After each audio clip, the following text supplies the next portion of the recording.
Hoy tenemos una clase muy práctica. Va a tener una parte teórica y una parte de aplicación porque es una clase dedicada al comportamiento electoral y al análisis del comportamiento electoral, que es algo que a los partidos políticos nos importa mucho, ¿no? Entonces,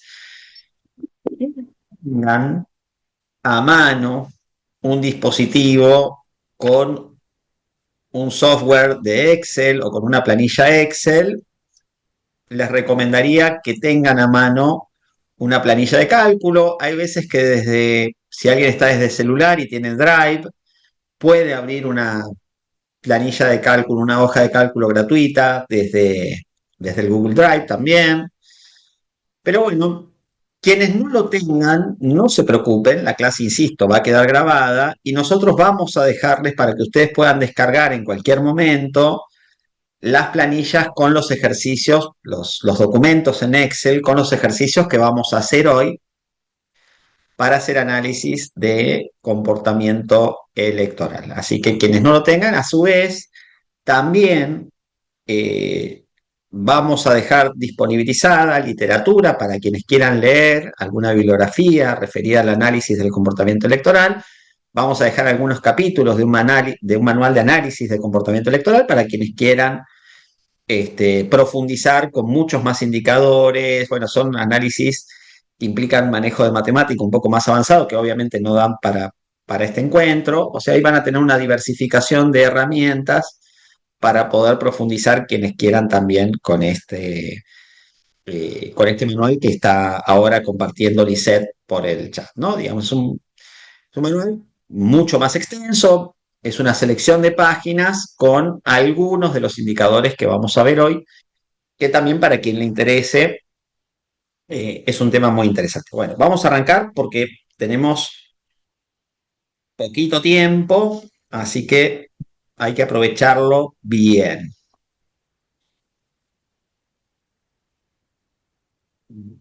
Bueno, ya la presentación, estamos, estamos bien, ¿no? Compartiendo la... Perfecto, Facu. Bueno, muy bien. ¿Cuándo fue mi último comportamiento político? ¿De qué hablamos cuando hablamos de comportamiento político en general? ¿Vale? En primer lugar, cuando analizamos comportamientos políticos, tenemos que hacernos varias preguntas que son interesantes, ¿no? Y que vamos a tratar de responder de la mejor manera en este encuentro. Cuando analicemos comportamiento político y comportamiento electoral, es interesante analizar en primer lugar cada ciudadanía, cada electorado, en cada país, en cada lugar, hay distintas formas, distintas maneras de participar políticamente. ¿De qué manera se participa en mi ciudad, en mi distrito, en mi país? ¿Quiénes son los que participan? ¿Son siempre los mismos? ¿Es una gran parte de la población, una pequeña parte? ¿Por qué participan los que quieren participar? Los que se animan a poner el cuerpo en una marcha, en una huelga, en una protesta contra un régimen que consideramos ilegítimo. Y por último, dentro de las formas de participación que hay, ¿cómo medimos el comportamiento electoral? ¿Cómo se deben postar las fichas y los recursos escasos de mi partido en función de los datos y en función de la información que yo tengo? ¿No? Muy bien, les agradezco a los que siguen poniendo las formas. Ahí estoy leyendo también lo de Ruth y este, lo de Jace, y bueno, vi que estaban varios en campañas, en comités y demás. Entonces, en primer lugar, ¿de qué manera se participa? ¿Cuáles son los comportamientos políticos más habituales? Votar es el comportamiento electoral por excelencia, ¿no? Es el más igualitario, cada persona tiene un voto que vale igual, pero no es la única forma, no es el único comportamiento político que hay. Ser miembro activo como ustedes, de un partido político también es importante, participar en manifestaciones, es un comportamiento político y no está contabilizado con ningún voto ni con ningún régimen electoral. Es interesante este otro, por ejemplo, ¿alguna vez boicotearon un consumo de un producto por razones políticas? A ver, alguien que me cuente una anécdota acá en el chat.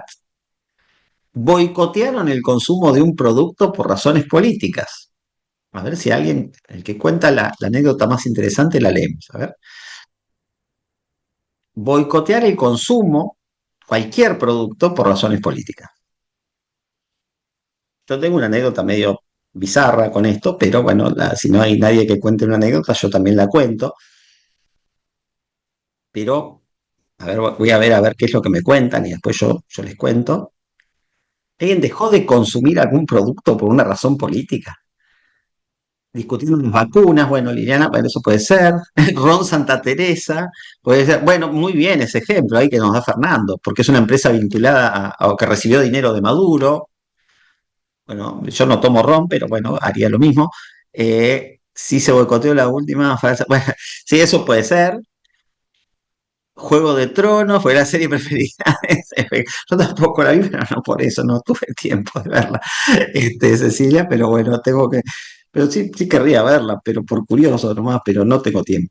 Este, en debate, las compras en Shane. Ah, eso no sé qué es lo que cuenta Lisette. En Argentina se boicoteó. Ay, se me fue una. A ver.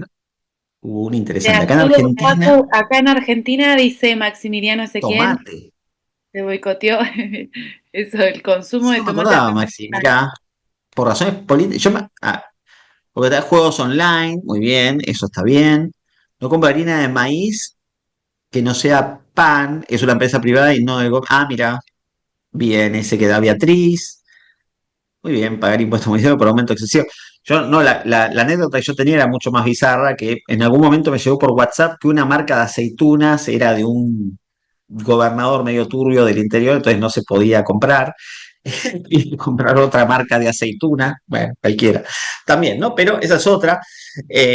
Boicotear esta es medio rara. Desobedecer la ley por razones políticas. Esto pasó mucho en la época, bueno, ahí contaba Liliana, ¿no? Con las vacunas, viajar o no viajar a Cuba, eso también es cierto. También, ¿no? Obviamente, porque si uno va a hacer el turismo, en el fondo es solventar al régimen comunista. En Venezuela dejamos de usar el color rojo para vestirnos porque era el que usaba el Che. Ah, mira, eso también es un boicot por razones políticas. Muy bien, Beatriz de varios, ¿eh? Desobedecer la ley por razones políticas. Esto nos pasó en pandemia, por ejemplo, quebrar el aislamiento obligatorio, había marchas, banderazos en contra de las restricciones que eran excesivas. Este, sí, con los medios de comunicación, ¿alguien llamó a algún medio de comunicación para denunciar algo? Miren, las luminarias de mi calle no andan, hay muchos robos, ¿no? Básicamente son razones muy puntuales que hacen que alguien llame a los servicios, a los medios de comunicación para denunciar algo. Hoy por hoy se viralizan cosas por las redes sociales, ¿no? Se viraliza un tweet, un Instagram o un video de TikTok, algo, pero también existe todavía los medios de comunicación tradicionales que uno llama por teléfono y denuncia algo. Llevar pegatinas o distintivos de un contenido político también es un comportamiento político. En este, esto también hay varios, ¿no? No sé si hay muchos ejemplos aquí en la sala, pero en mi país, en Argentina, esto, por lo menos en los últimos años, ha sido bastante fuerte. Llevar una tira o un pañuelo de un color que implica un manifiesto político. Esto, llevar un pañuelo verde o un pañuelo celeste, en Argentina era estar a favor o en contra de la ley de interrupción del embarazo, ¿no? De la ley del aborto. Entonces, esto también es una forma de comportarse políticamente. Participar en la redacción de plataformas, una asociación vecinal, no tiene que ser en la carta orgánica de un partido político, un estatuto, puede ser en una asociación vecinal, en un centro de jubilados, en un centro de estudiantes, establecer reglas para elecciones, eso también. colaborar en algún mecanismo de participación directa de políticas. Esto quizás en la segunda parte de este curso con Sonia, que van a ver seguramente mecanismos de participación ciudadana, también vean, ¿no? Cómo la votación en determinados mecanismos de participación ciudadana directos también son formas de participación política. Muy bien, ahí Blanca y se están dando algunos ejemplos también de de comunicación, claro, boicotear medios de comunicación. Bueno, eso también es el propio consumo de los medios de comunicación oficialistas, como ejemplo, ¿no? Entonces, las formas de participación y los comportamientos políticos que hay en nuestros países son muy diferentes y muy variados.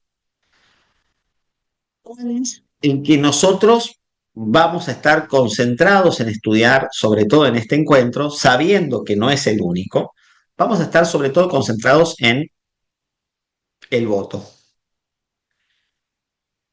Participan de las elecciones. Hay varias clasificaciones para entender esto.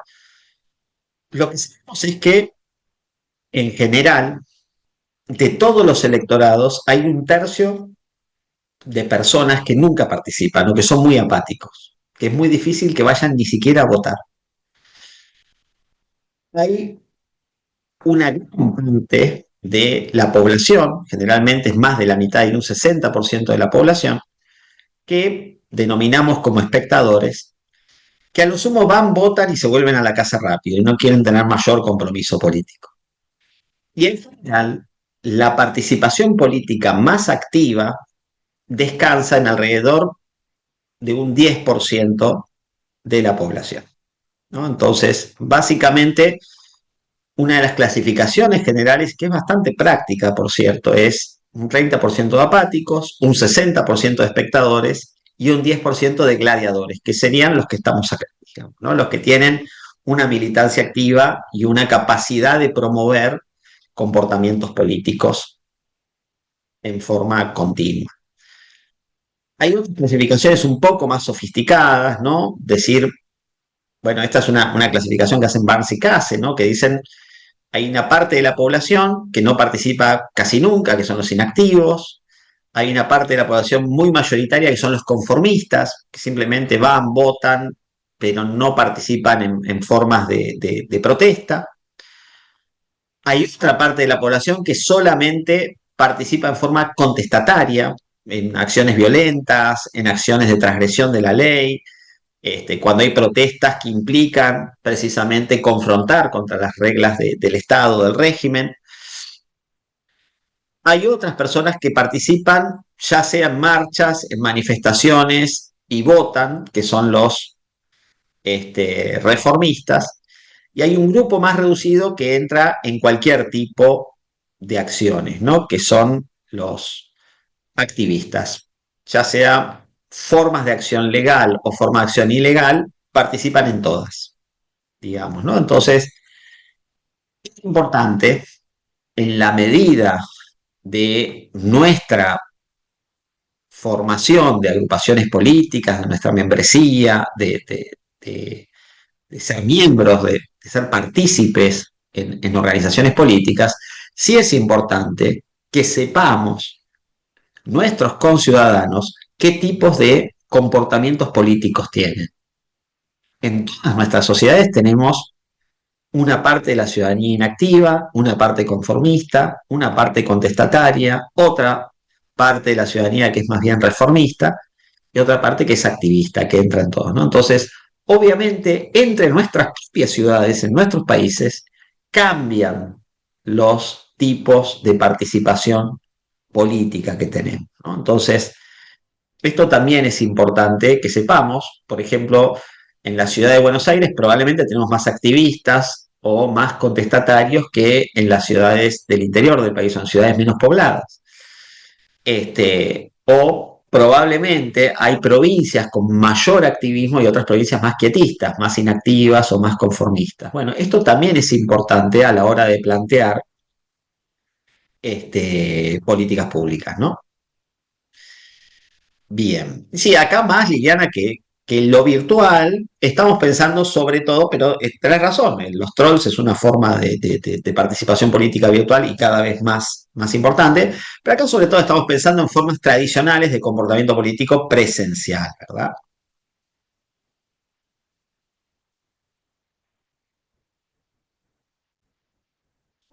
Es importante que analicemos. Para nuestros partidos es muy importante analizar también la participación y la no participación. Muchas veces estamos concentrados en a quién votan nuestros conciudadanos, qué partidos, nos concentramos mucho en los resultados, cómo nos fue mal, sacamos más votos, sacamos menos, y tenemos mucha menos información o mucho menos interés en estudiar la no participación.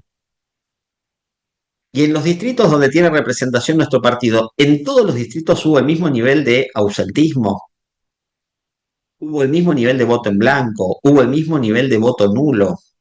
Hay gente que puede ser rescatada, que no le está hablando ningún partido político y tendríamos que ir ahí a hablarle.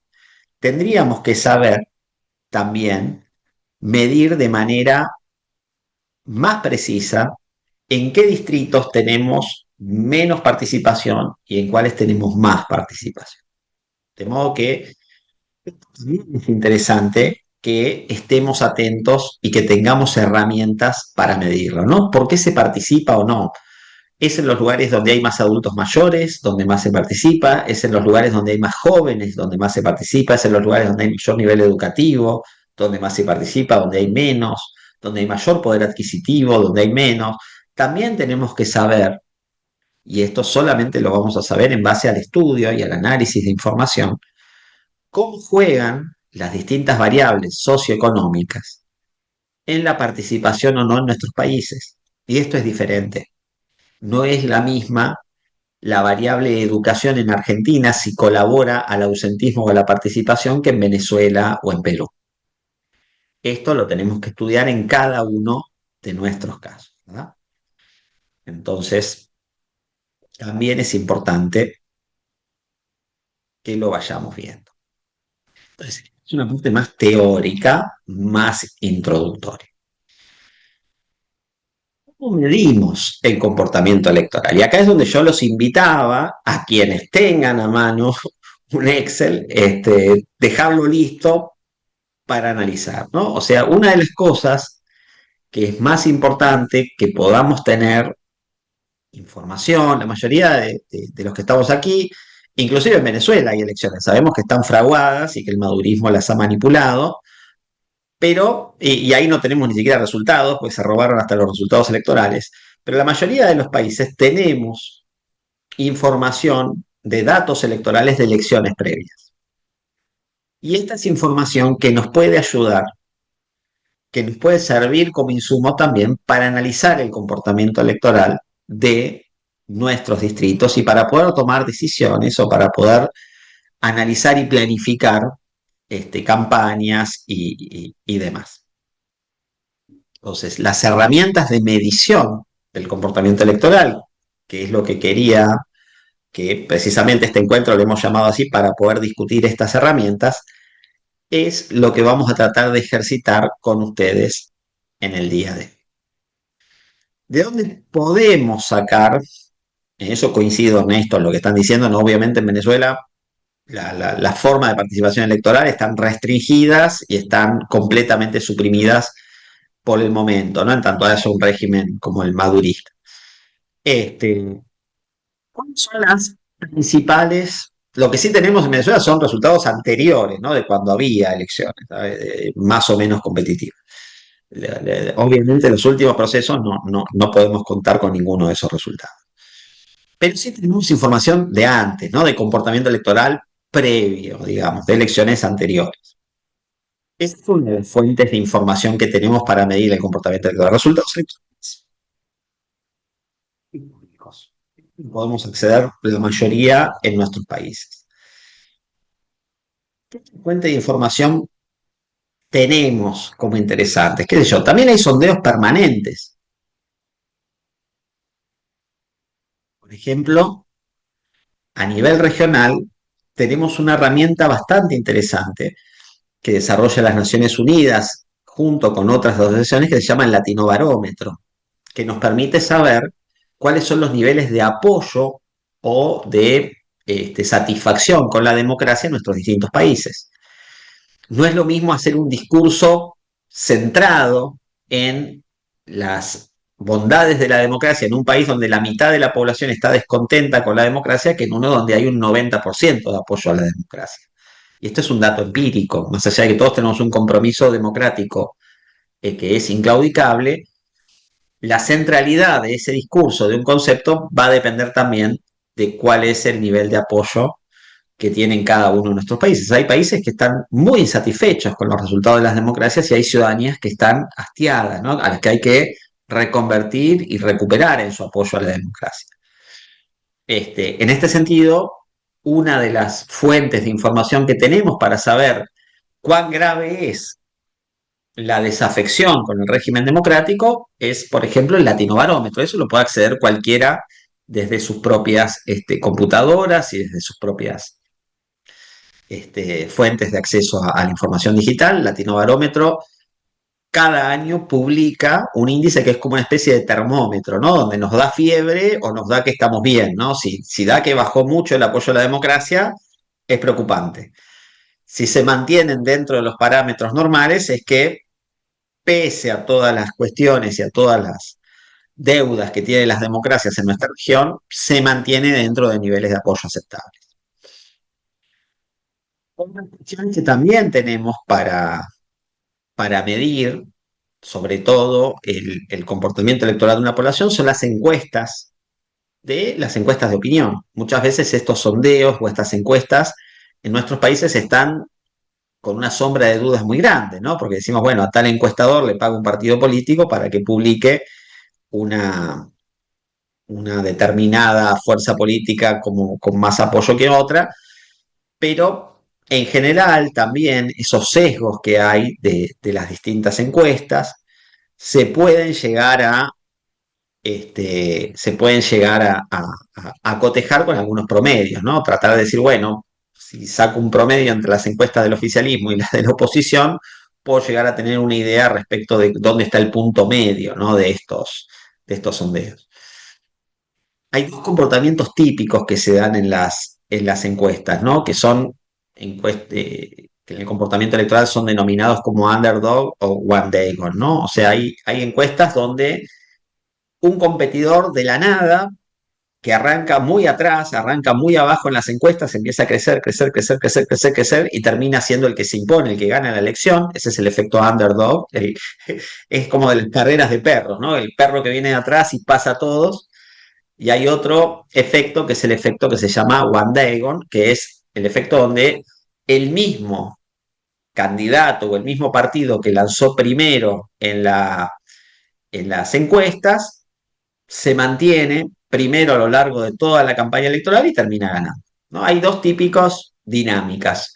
Una encuesta donde la guerra de encuestas hace que venga de atrás uno y llegue, y hay otra donde se mantiene siempre el mismo en la punta.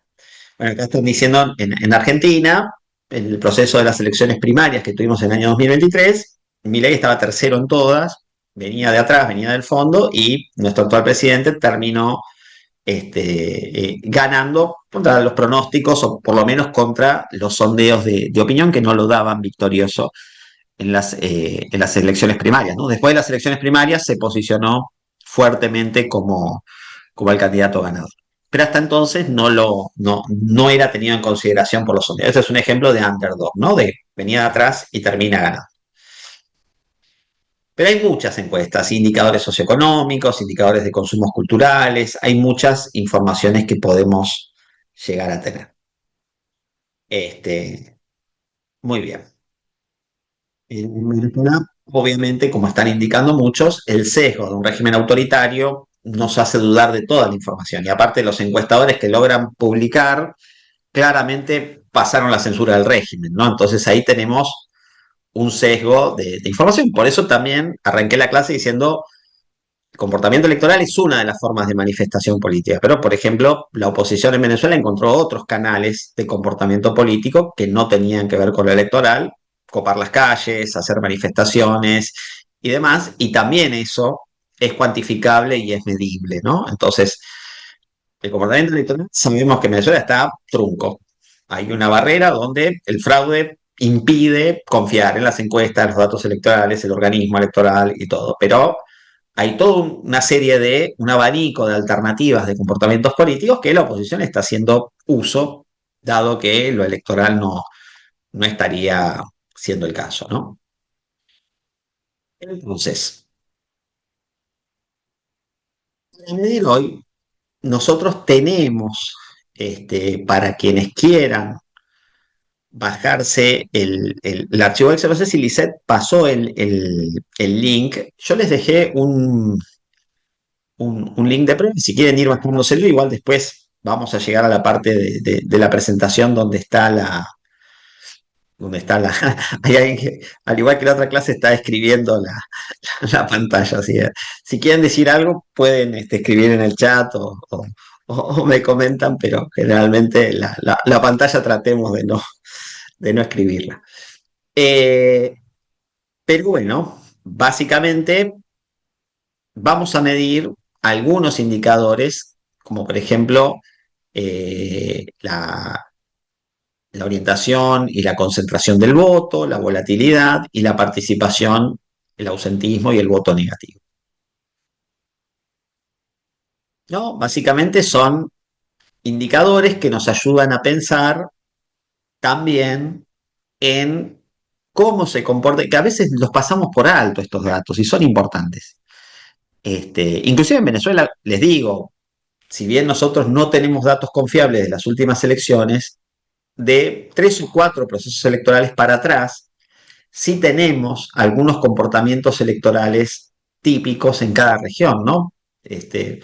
Sabemos que hay regiones, aunque cada vez menos, que son más propensas a votar gobernadores de la oposición que este, oficialismo, por ejemplo, ¿no? Y que en los momentos en los cuales estaban los partidos del acuerdo de punto fijo, también había regiones que no han cambiado tanto su comportamiento político, que eran tendientes a participar más y otras que eran tendientes a participar menos. Obviamente, con toda la migración forzada que hubo, todos los cambios, todo lo que pasó del año chavismo-madurismo, sabemos que hubo un shock muy fuerte al interior del electorado y de la participación ciudadana en Venezuela, pero así todo tenemos algunos patrones de comportamiento que pese a todas las situaciones aún persisten, ¿no? Pero soy totalmente consciente de lo que están poniendo en el chat. Sabemos que en el caso de Venezuela estos indicadores son más difíciles de aplicar por razones obvias.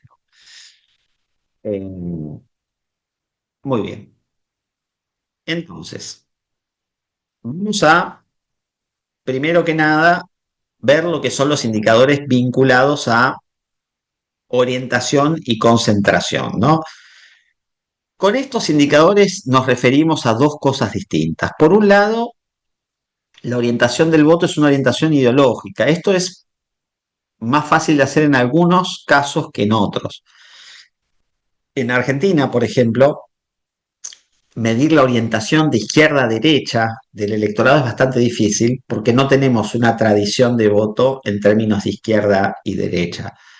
Pero sí tenemos una tradición en términos de partidos peronistas y partidos antiperonistas. Bueno, en Perú o en el caso de Colombia o en el caso de Paraguay, tampoco tenemos una ordenación tan clara en términos de izquierda-derecha, pero sí tenemos ejes atravesados por el personalismo, por partidos más de raigambre populistas y partidos antipopulistas, y podríamos ensayar un ordenamiento en ese sentido. Pero, ¿qué es lo que nos plantea para que entiendan este primer indicador, que es el que menos voy a trabajar porque es el más difícil de aplicar?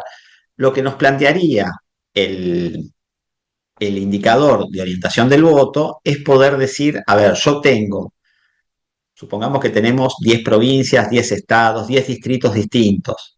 En cada uno de esos distritos poder decir qué porcentaje de voto hay de derecha y de izquierda. Está un 40% de la población vota en el distrito capital partidos de derecha y un 60% de la población vota partidos de izquierda. Y en los distritos del interior es al revés. un 60% vota partidos de derecha y un 40% vota partidos de izquierda. Con orientación del voto nos referimos, o por ejemplo, podríamos hacerlo en términos de oficialismo y de oposición. En 5 distritos tenemos porcentajes mayoritarios de apoyo a partidos que están alineados con el oficialismo y en otros 5 distritos tenemos partidos mayoritarios que apoyan a la oposición. Esto sería lo que es orientación del voto. No es decir cuánto, por ejemplo, en Ciudad de Buenos Aires tenemos un 60% de partidos que están alineados o aliados directamente con el gobierno nacional y en Provincia de Buenos Aires es más 50 y 50, por ejemplo. Podríamos decir una cosa así. Pero no le estoy diciendo con certeza, porque todavía no pasaron las elecciones en provincia. Pero más o menos en ciudad, podríamos decir un 60-65% del electorado está alineado o con el PRO o con la Libertad Avanza, ¿no? Con partidos directamente alineados o aliados probables del gobierno nacional. Pero bueno, en cada uno de nuestros casos podemos aplicar la orientación del voto diciendo, bueno, a ver, nos permite dar un mapa respecto de cuál es la orientación del electorado y cómo va evolucionando a lo largo de los años esta orientación.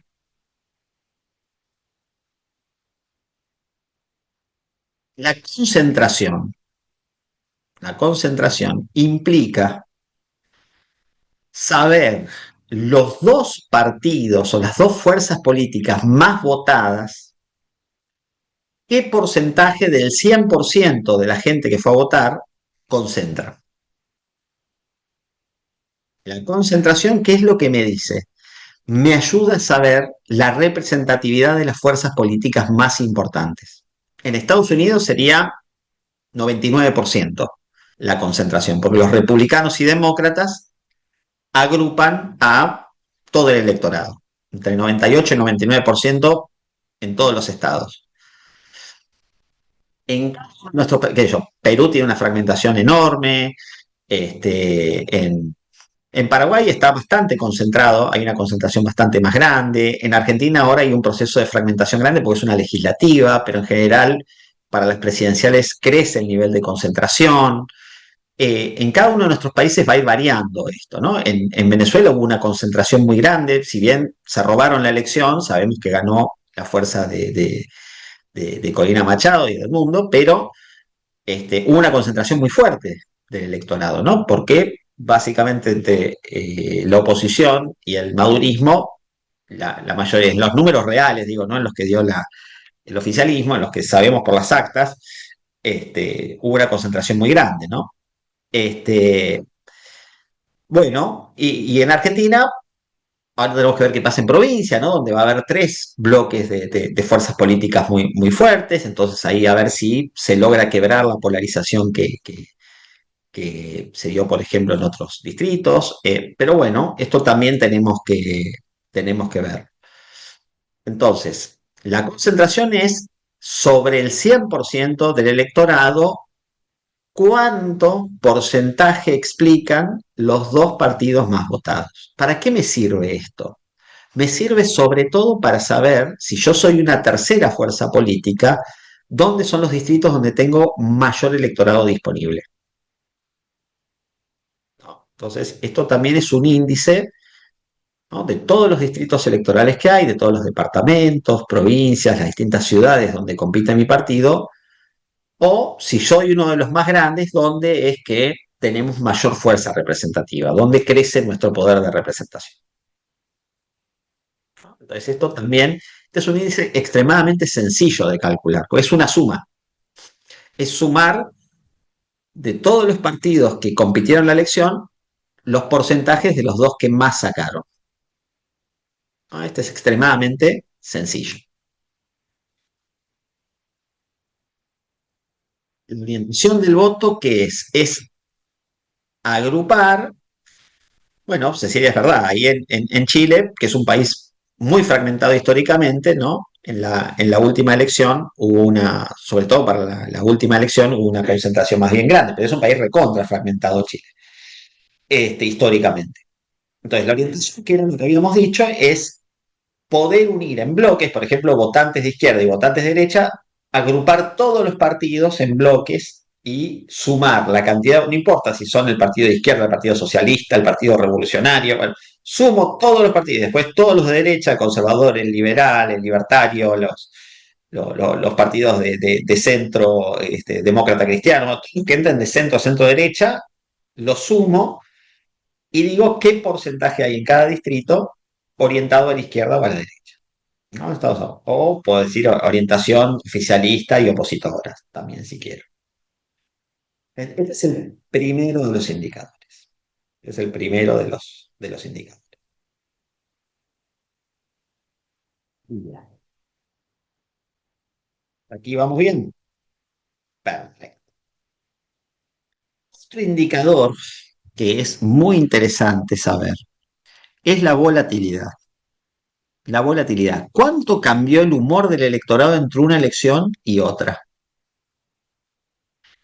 Este indicador, para poder medirlo, tengo que tomar resultados de dos elecciones seguidas para el mismo cargo. Si es diputado, diputado, si es presidente, presidente, si es gobernador, gobernador, no importa. Pero tengo que tener de dos elecciones consecutivas los resultados porcentuales. Entonces, ¿qué es lo que se hace en este cálculo? Entonces, fíjense que en el ejemplo hay elecciones de 1982 en España y de 1979. Entonces, en la columna diferencia, ¿qué es lo que yo tengo? Tengo el resultado de la columna 1982, por ejemplo, el primer partido, ahí tenemos que sacó la UCD el 6,8% de los. Entonces, tengo una columna que es la diferencia entre 1982 y 1979. O sea, es 6,8 que sacó en 1982 menos 35 que sacó en 1979. ¿Cuál es la diferencia? Menos 28,2. Porque si yo a 6,8 le resto 35, me da menos 28,2. En el PSOE, ¿no? El Partido Socialista, sacó 48,4 en 1982 y le resto 30,5 que sacó en 1979, la variación del electorado en esos 3 años es del voto al PSOE 17,9. Es una ruta simple la que se utiliza para calcular. Es simplemente calcular lo que sacó en la última elección y restarle el porcentaje de lo que sacó en la anterior. Entonces, fíjense que la columna, ¿no?, que tenemos ahí tenemos una columna que se llama diferencia, lo que hace es mostrarme la resta entre lo que sacó una fuerza política en la última elección, restado lo que sacó en la anterior. Entonces, ¿cómo calculo la volatilidad? Ustedes fíjense que tiene una cuarta columna que se llama diferencial. ¿Alguien sabe cuál es la diferencia? ¿Alguien se dio cuenta de la diferencia entre la columna diferencia y la columna diferencial, entre la tercera y la cuarta columna?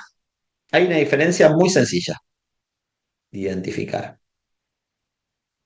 Fíjense, diferencia dice menos 28,2 y en diferencial dice 28,2. Abajo dice 17,9 y diferencial dice 17,9. El tercer partido decía menos 6,8 y el diferencial da 6,8. Hay una diferencia muy sencilla, no hay ningún negativo, exactamente, Martín, no hay ningún negativo, se pasa todo positivo, se pasa todo positivo. Entonces, para calcular la volatilidad, ¿qué tengo que hacer? Todas las diferencias que tenía algunas positivas y otras negativas, las pongo todas en positivo. ¿Por qué hago esto? Martín, es una buena pregunta. Para calcular el índice de volatilidad. ¿El índice de volatilidad cómo se calcula? Sumando todas las diferencias de votos entre la última elección y la anterior, que en este caso me da la suma de todos los diferenciales, me da 85,4. Y el índice de volatilidad electoral es ese 85,4 dividido 2, que es 42,7. ¿Para qué me sirve esto? Para saber si los electorados son más cambiantes en un distrito o en otro. ¿Por qué me sirve calcular el índice de volatilidad electoral? Porque voy a tener distritos que son más propensos a cambiar entre una elección y otra que el resto de los distritos. Entonces yo puedo apostar mis recursos escasos si soy una opción electoral que no ha tenido buen desempeño y puedo concentrarme en aquellos distritos donde hay mayor volatilidad, o en aquellas ciudades, o en aquellas comunas, condados, municipios, que aquellas que son más quietistas. O si tengo un respaldo más fuerte en algunas, puedo concentrarme en mantener ese respaldo que en otras que son más volátiles. Esto depende de cómo me haya ido, ¿verdad? Entonces, otra forma de medir el comportamiento electoral es la volatilidad electoral, ¿no? Entonces, esto no se preocupen, recuerden que el test está grabada y que yo además les voy a dejar la bibliografía y un Excel para que puedan practicar y para que puedan ver esto, ¿no?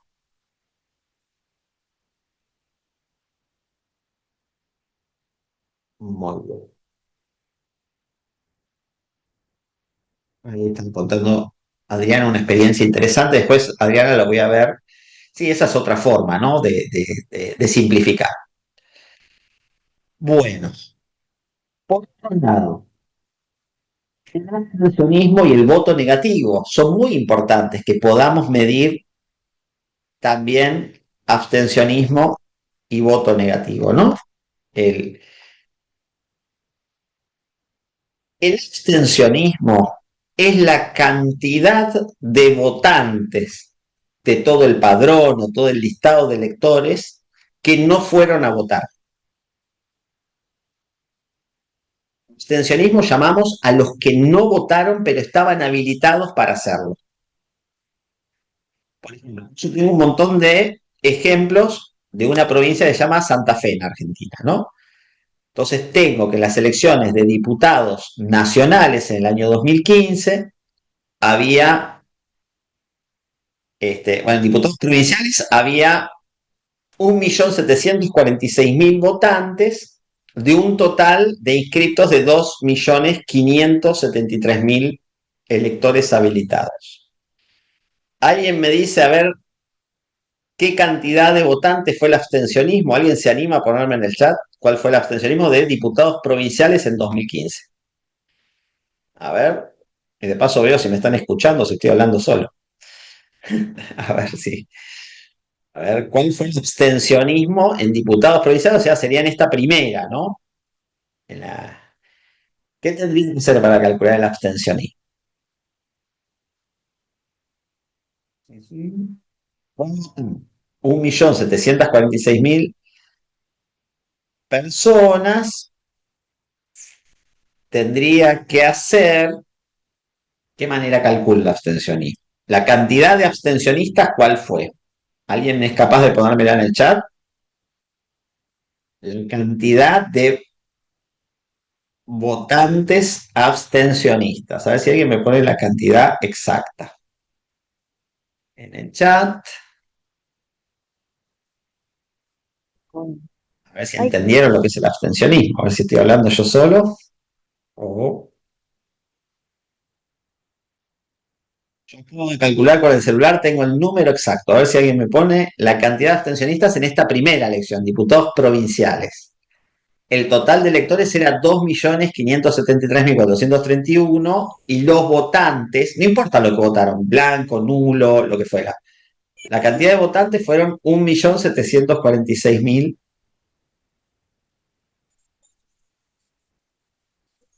Estamos teniendo números, Facu. Agustín Sánchez dice 826.700. Cerca es el número de Beatriz, ¿no? Ahí el que dio el número fue, perdón, sí tenemos un número exacto, ¿eh? Ahí el que tenemos el número exacto fue, ouch, se me fue, el de Miguel. El de Miguel, a ver, Miguel 826.710. también, 826.710, exactamente. Tengo que restar a la cantidad total de elecciones la cantidad de votantes. Muy bien, ahí Martín también lo puso, 826.710. ¿Se entiende? Esto lo podemos expresar en un número neto o lo podemos expresar directamente en un porcentaje, ¿no? O sea, esto básicamente lo podemos poner de las dos maneras.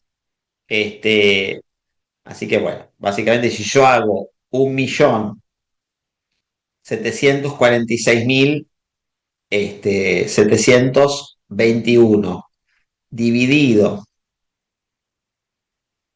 dividido 2.573.721, vamos a tener que la cantidad de participación de esa elección es de 68%. O sea que el abstencionismo fue de 32% del electorado. ¿No? ¿Se entiende? Si yo quiero sacar el porcentaje de participación, tengo que hacer el total de votantes dividida la cantidad de electores. Esto lo vamos a hacer con otro ejercicio. Muy bien.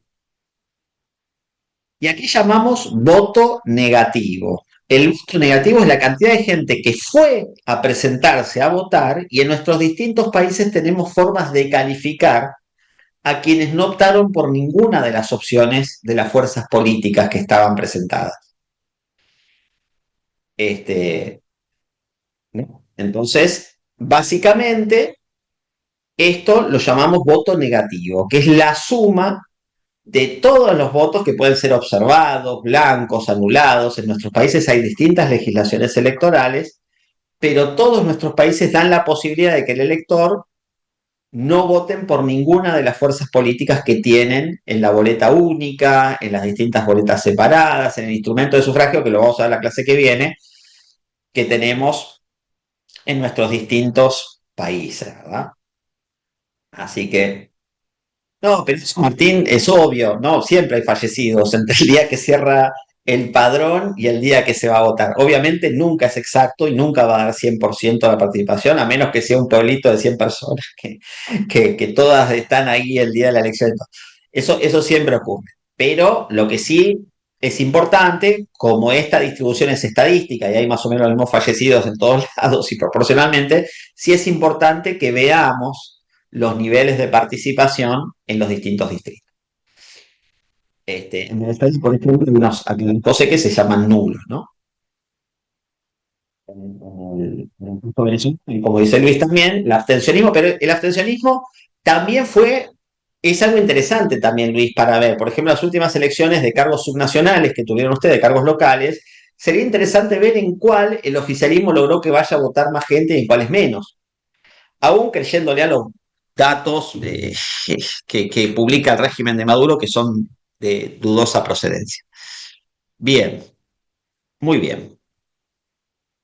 Entonces ahora yo les dejo este ejemplo acá, que lo tenemos en la planilla de cálculo para que practiquemos, ¿no?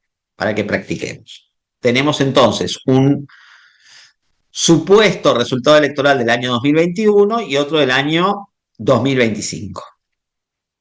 Entonces, ¿cuál es la idea? Nosotros tenemos 5 partidos políticos, los verdes, los radicales, el conservador, el liberal y un partido que se llama Viva la Gloria, y tenemos cuántos votos sacaron en 2021 y cuántos sacaron en 2025. Y tenemos votos blancos y votos nulos. Entonces, otra información adicional que es el total del padrón que había, ¿no? Tenemos un total del padrón de 7.000 y un total del padrón de 7.500 en 2025, porque crece la cantidad de inscritos entre 4 años. Aproximadamente es una tasa de 3% anual que crece un padrón en condiciones normales. Entonces calculé un 6% de crece. Nos falta ese aquí de Viva la Gloria. Bueno, más o menos, Liliana, tenemos algo parecido. Entonces, ahí tenemos un ejemplo para calcular. Aquí tenemos un ejemplo para calcular. Ustedes tienen el Excel, Ahí podemos calcular concentración, podemos calcular participación, abstencionismo, ¿no? Tenemos la posibilidad de calcular cuánto ha sido. Yo ahí les dejo el Excel para que cada uno este, pueda hacer un cálculo. ¿En cuál hubo mayor participación? ¿En cuál hubo mayor desconfianza con los partidos? ¿En cuál hubo mayor confianza? Ustedes fíjense que podemos calcular la volatilidad, si fue alta, si fue baja, la volatilidad. Ustedes fíjense que en los dos casos tenemos un partido que obtuvo votos en una elección y no obtuvo nada en la otra, entonces ahí la volatilidad se calcula cero en la elección donde no obtuvo nada y se le da todo el voto en la elección en la que se obtuvo. Entonces ahí tenemos para calcular porcentaje de votos, porcentaje de participación y demás.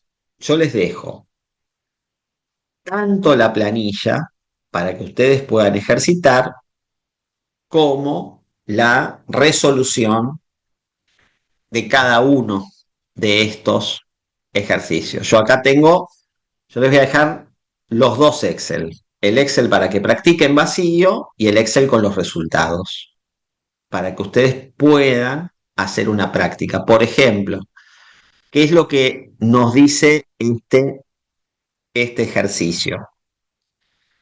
Que en el año 2025 votó más gente, votó el 77, hubo menos abstencionismo que en el año 2021, ¿no? En este ejemplo ficticio, votó el 77% del padrón en el año 2025 y votó el 74% en el año 2021. ¿Qué es lo otro que me está diciendo este ejercicio ficticio?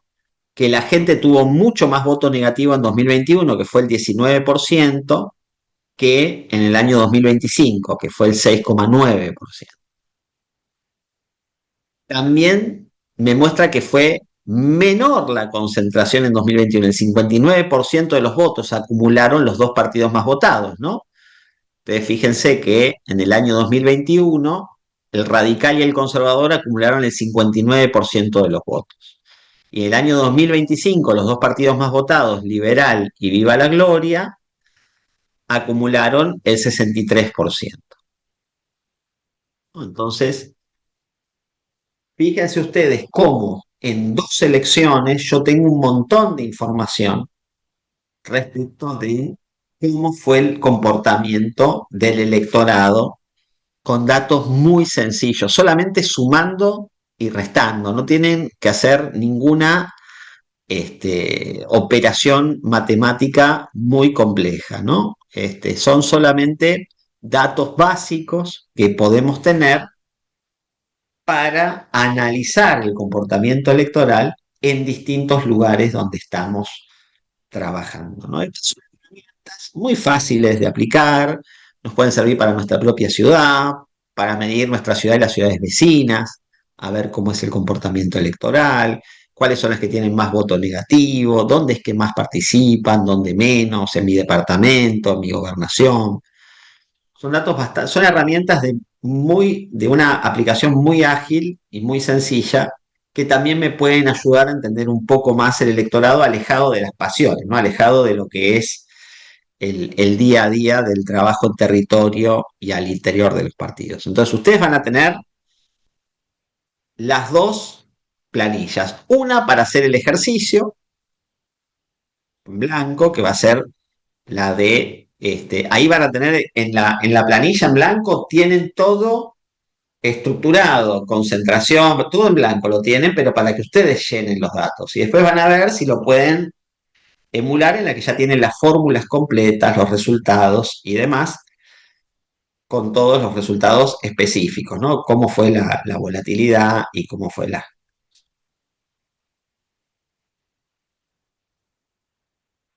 Cierto, Ernesto, sí, sí, eso lo hemos apuntado, ¿no? La cuestión atípica de Venezuela con el comportamiento electoral es cierto, tenemos otras formas de participación y el abstencionismo también lo podemos medir, ¿no? ¿Dónde es más abstencionista, ¿no? Eso también lo podemos medir. También, aún en el caso de Venezuela, podemos saber los lugares donde hay menos participación que en otros, ¿no? En el contexto del régimen actualmente como lo tenemos. Bien, digamos la propuesta para que analice. Bueno, muchas gracias, Liliana. Aprovecho aquí de hacer una primera ronda de preguntas, de consulta. No importa que nos pasemos unos minutos, pero bueno, me gusta también saber las reacciones que tienen ustedes, si hay consultas, dudas, cosas que les quedaron ahí en el tintero que me gustaría comentarles. A ver, yo aprovecho de leerlos ahora, ya que estamos aquí. Todas las elecciones en el régimen de Maduro han sido en detrimento de un nivel bárbaro de abstención, y sí, eso es cierto. Lo que varía, Mario, es en cada uno de los distritos electorales esa abstención, y eso sí lo podemos medir. Aún en el régimen de Maduro, que dibuja datos, podemos tratar de ver si hay patrones que se repiten respecto del periodo donde todavía teníamos datos fiables, porque teóricamente las regiones que más participaban y las que menos participaban sí lo podemos. Ahí tenemos a Adriana, bien, muchas gracias. A ver, ¿qué más? Tenemos ahí más reacciones. Bueno, Facu, excelente. Yo estuve muy atenta a las preguntas. La verdad que esta clase estuvo más participativa Muy pero mira, bien, ahí estoy justo viendo. Liliana nos trae una pregunta. ¿Cómo ¿Cómo logramos? logramos partir? Y esa es la clave ahora, ¿no? Sobre todo los, los partidos tienen que dar una oferta electoral que sea tentadora para que el elector quiera salir de la casa y votar. Si hay ahora un abstencionismo muy grande y creciente en Argentina, también es un mensaje a los partidos, ¿no? De dar una oferta competitiva y tentadora para que el elector quiera movilizarse, ¿no? Este, Cecilia comenta, en Argentina tenemos en unos meses elecciones y está genial esta clase. También eso, Cecilia, para que también lo aprovechen. Ahí vamos a tener resultados, por ejemplo, a nivel subnacional en la provincia de Buenos Aires, y va a ser muy interesante. Tenemos 135 municipios para practicar esto. Y tenemos 8 secciones electorales. Así que en Argentina tenemos muchas cosas, y en la Junta Electoral de Provincia de Buenos Aires tienen todos los datos, ¿no? Muy bien, ahí te está Tenemos pasando. Argentina Martín hubo mucha pregunta. abstención, ¿no? Las provincias yo las vengo siguiendo muy atento. También, Martín, el abstencionismo en las provincias fue muy grande respecto a elecciones previas, y eso es muy grande. En Venezuela y en todos lados, ¿no? Como dice Ruth, es muy exigente el elector, y está bien que lo sea. Tienen que exigir más los electores a sus representantes, a sus candidatos, y también tenemos que saber que no es un bloque homogéneo el electorado. El electorado en cada uno de los distritos se comporta distinto, y esa información tenemos que recabarla y analizarla. No es lo mismo una ciudad que la otra. Y los recursos de campaña, que son muy escasos, tenemos que ver también si los estamos aplicando inteligentemente en nuestros esfuerzos. Es más, cambian de una localidad a otra. Dentro de un mismo municipio puede cambiar, y esto también lo podemos medir porque la información electoral está desagregada generalmente a un nivel mínimo, ¿no? Hasta por mesa. Este, las salas situacionales, ahí está diciendo nivel, que llaman partidos políticos, permiten obtener esta información de forma sencilla para analizar resultados. Bien. En yo, abstención importante, bueno, Maximiliano, pero en Cava, por ejemplo, Maximiliano, vos tenés 15 comunas, y es interesante ver cómo las comunas del sur y las del norte, ¿no? No es lo mismo la 4 y la 8 que las comunas del norte, que la 14, que la 2. Entonces también uno podría ver el voto negativo, la participación, cómo ha sido, porque hubo comunas que claramente tuvieron nivel de abstencionismo más grande que en otras, y esto también lo podemos medir de manera muy sencilla.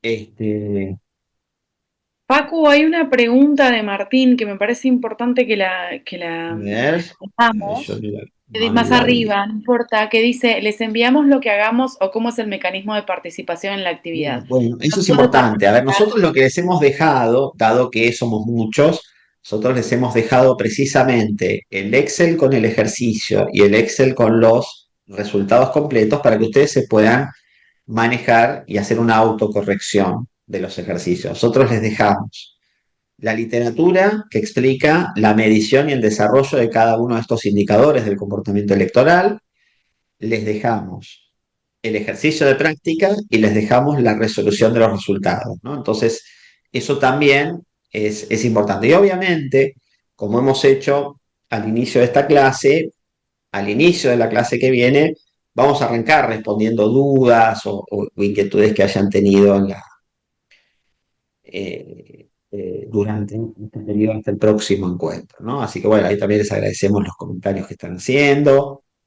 Pero bueno, esto es los indicadores. Obviamente hay indicadores mucho más complejos de medir, de nacionalización, de fragmentación, de territorialización. Hay otros indicadores de comportamiento electoral que implican un manejo matemático un poquito más elevado, no tanto, pero son un poco más complejos. Pero hoy queríamos darles por lo menos herramientas iniciales de análisis del comportamiento electoral, para que podamos tener una base inicial de estudios con resultados y con datos que son bastante sencillos de conseguir.